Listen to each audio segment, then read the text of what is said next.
Investing in stocks can seem like a daunting task for beginners, but with the right approach, it can be a rewarding venture. The world of stocks offers a chance to own a piece of a company, allowing you to participate in its growth and potentially earn some extra income. However, it's crucial to navigate this financial landscape with caution and awareness. Let's break down the essentials for novice investors without diving into complex jargon.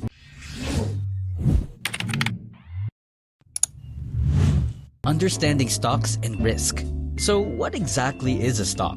Well, think of it as a slice of ownership in a company. When you own stocks, you become a common shareholder, granting you the right to vote on company matters. Some companies even pay you dividends, a bonus stream of income on top of the stock's market value. But stocks are considered risky assets. They can fluctuate in value, and the higher the potential reward, the greater the risk. The roller coaster of stock markets. In 2022, the stock market took a dive due to inflation and fears of an economic downturn.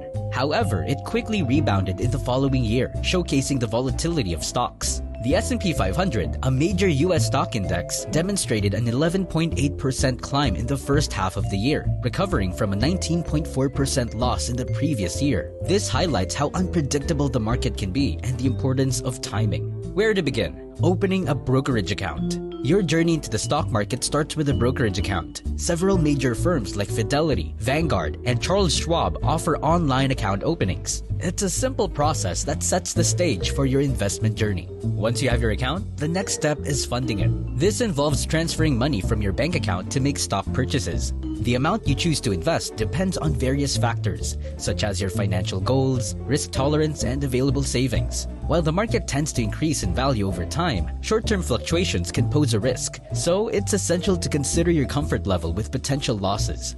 Starting small. The beauty of modern brokerage services is that they make stock investing accessible, even for those with limited funds. Some brokers allow you to start with no fees or minimum balance requirements. Some even offer fractional shares, meaning you can invest in a portion of a company's stock if you can't afford a whole share. For beginners with modest portfolios, discount brokers are a great option. These brokers provide exposure to the stock market without requiring a substantial initial investment. Keep in mind that while they may not offer advice or analysis, they serve as a practical entry point for those starting with little money. Investment choices. Choosing the right investments requires a bit of research. Look at a company's metrics to gain insight into its performance. Metrics like price to earnings and price to sales ratio can indicate whether a stock is overvalued or undervalued. Consider factors like company profitability, earnings growth prospects, and the quality of management when evaluating a stock's worth. Valuation is key in stock picking. Understanding a company's financial history, its position in the industry, and its competitors can help you determine its intrinsic value. Avoid speculative stocks with no track record and focus on companies with at least a 5-year history and clear management goals. Also, pay attention to companies implementing environmentally and socially sustainable business practices. Navigating the ups and downs. Now that you've started your stock investing journey, it's essential to have a strategy in place, especially during market volatility. Rather than trying to time the market, consider the benefits of dollar cost averaging. This involves regularly investing a fixed amount, regardless of market conditions. It can help mitigate the impact of market fluctuations over time. Let's talk about stock index funds. They're like a shortcut for investors who aren't keen on spending hours researching individual companies. You can invest in the overall stock market without choosing each company separately. How? Well, that's where low-cost index funds come in. Take the S&P 500 Index Fund, for instance. It gives you a slice of the pie from 500 of the biggest US companies without the hassle of picking them one by one. And here's the beauty of it: diversification. You know how it's risky to put all your eggs in one basket? Index funds are like having one basket with hundreds or even thousands of eggs. Creating such a diverse portfolio from scratch would need a hefty chunk of cash. Index funds make it accessible to everyone. Now, let's talk about profit. There are two main ways to make money from stocks: selling them when their value goes up and receiving dividends. Dividends are like a company sharing its bonus with you, either in cash or more stocks. It's a sweet deal. But remember, dividends aren't set in stone. A company can decide to cut them at any time. Thinking about diving into specific sectors like energy, finance, or healthcare? No worries. There are funds that focus on those areas, making it simpler for you to target what you're interested in. But stocks might swing in value, especially during uncertain times. The key is not to panic. Remember, over the long run, the market tends to bounce back. Stay the course, and you might even find buying opportunities during these dips.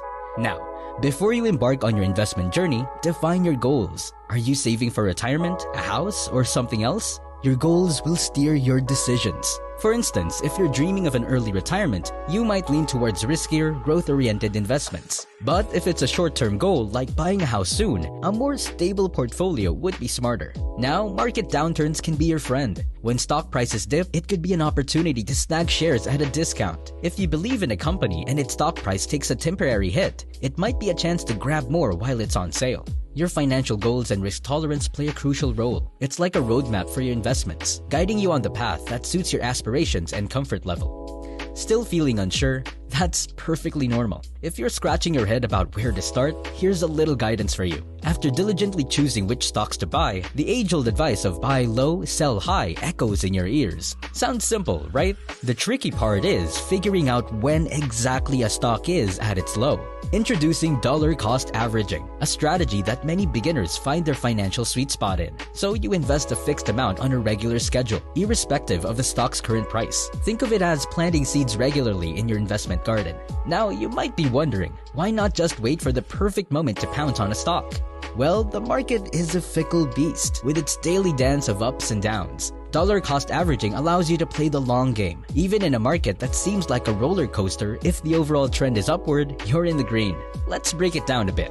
Leslie Wood, an expert in the field, emphasizes how this strategy helps you avoid the stress of timing the market precisely. This consistency helps you snag more shares when prices dip, bringing down your average cost over time. But some investors swear by the lump sum approach, throwing all their money into the stock market at once. It's a bold move, and surprisingly, it can pay off. Wood suggests that whether you go with dollar cost averaging or the lump sum approach, the key is to think long term. Quick wins are exciting, but patience often leads to a harmonious tune.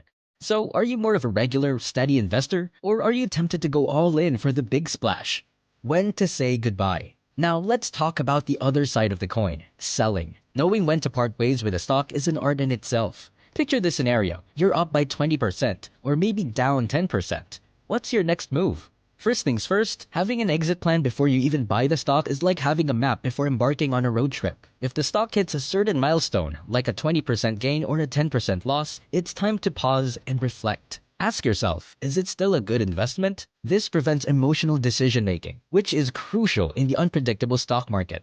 Remember, don't fall in love with a stock. Companies evolve, businesses change, and sometimes it's just not meant to be. Having a predetermined exit plan helps you stay rational and avoid the heartbreak of holding on to a sinking ship. Now, if you're in it for the long haul, selling might not be your go-to move. Long-term investor John Burke suggests that selling should be a rare occurrence. Only consider it if you absolutely need the cash for something significant or if you're looking to leverage tax loss harvesting. And if you can hang on to an investment for more than a year before selling, you'll be taxed at a lower rate. Warren Buffett has a mantra: buy and hold. He advises against the constant buying and selling frenzy. His philosophy is simple: find a stock that you'd be willing to hold for a minimum of 10 years. It's like committing to a long-term relationship, rather than hopping from one date to another. So, here's a question for you. Are you the type to hold on to your stocks for the long haul, or do you find yourself constantly checking the market, contemplating a breakup with your investments? Drop your thoughts in the comments below. If you found this video helpful and are ready to turn your financial dreams into reality, don't forget to hit the like button, subscribe to our channel, and ring the notification bell for more insightful content. Until then, peace!